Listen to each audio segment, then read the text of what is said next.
Okay, so social media. Here we are again. Converging technologies, innovations, concepts generate connected world we live in.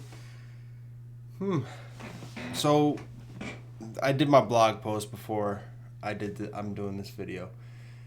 And what I was saying in the blog post generally was for the most innovative, the one that I thought was more innovative as social media was that at first that made me think of building blocks. Like, where did we come from? We couldn't get to where we are unless we had something else to build off of. So as of, Morse code, right?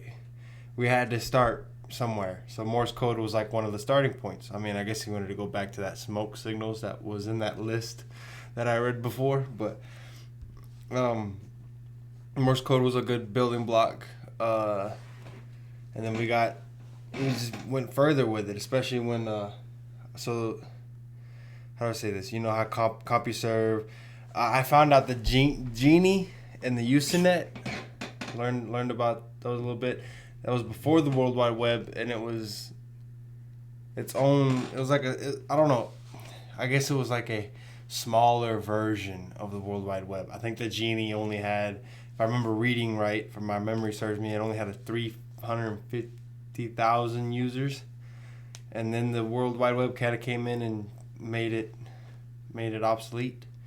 So that was cool though, because it hang in there for like a little bit. World Wide Web, I believe the World Wide Web came out a little bit, and then Genie stuck around just for a little bit, and then it went away. So it was cool how much it like tried to hang on, but it couldn't.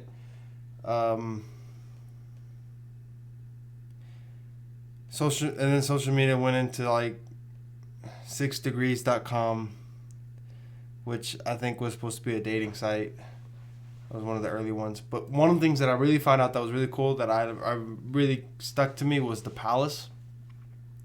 Turns out that was a place. That was a place on the internet. It was a social place where you can gather up and you can go. You're as an avatar, right? You had your own customized avatar. It was like, I think it was mainly circles, like the smiley face circle, but you could put your hat on it or whatever that you wanted. You can customize it, and then you would be sitting. It's like, and then you'll see all the other users in their customized avatar in the same spot as you are, and behind them would be a backdrop. But they're all in this. It's so weird. It offered this virtual interaction in the same place, and it would feel different compared to I see his name here, his name here, his name here. Kind of like Discord. Here's this name, here's this name, here's this name, here's this name. I know they're here. We're all in the same place. We're talking and stuff. But this one provided a visual, right? Like, I guess it's weird. It's weird to say it.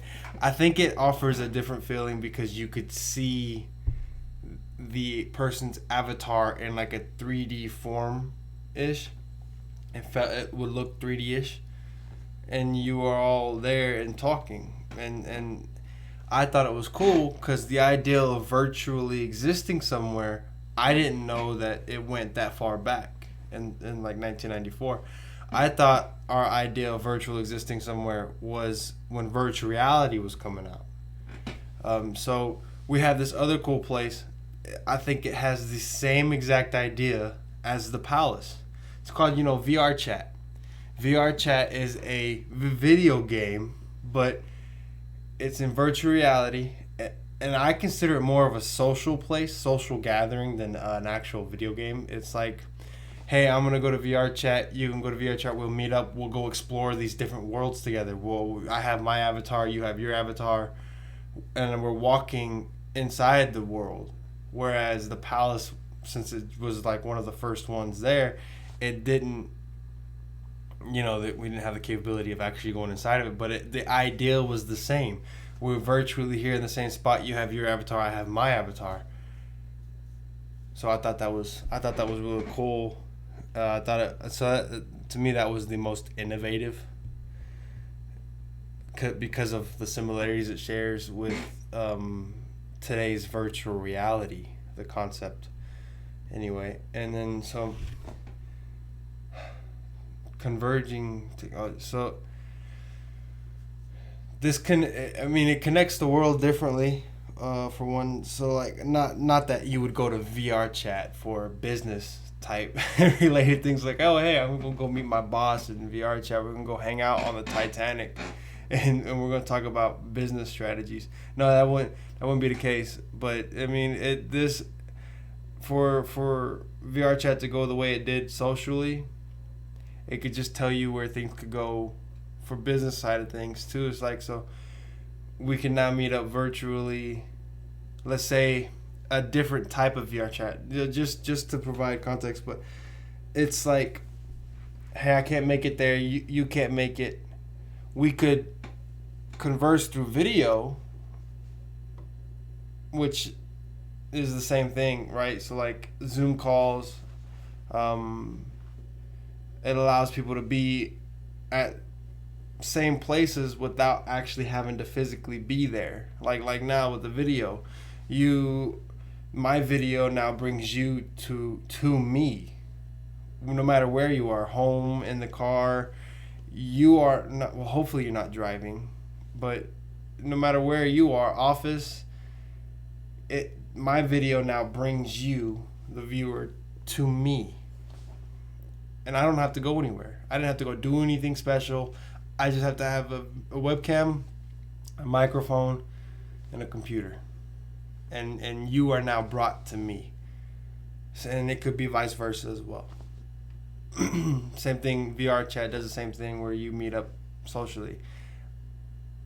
It brings, and instead of bringing one to each other or the other to each other, VR chat, it works differently because now it brings both parties. It brings both parties to a common area, like a circle area where, hey, this person's gonna meet up here, I'm gonna meet up here.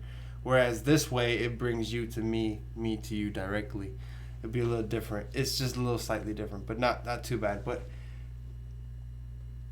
yeah, I'm hoping that answered the prompt, but that's what I'm getting. All right, till next time.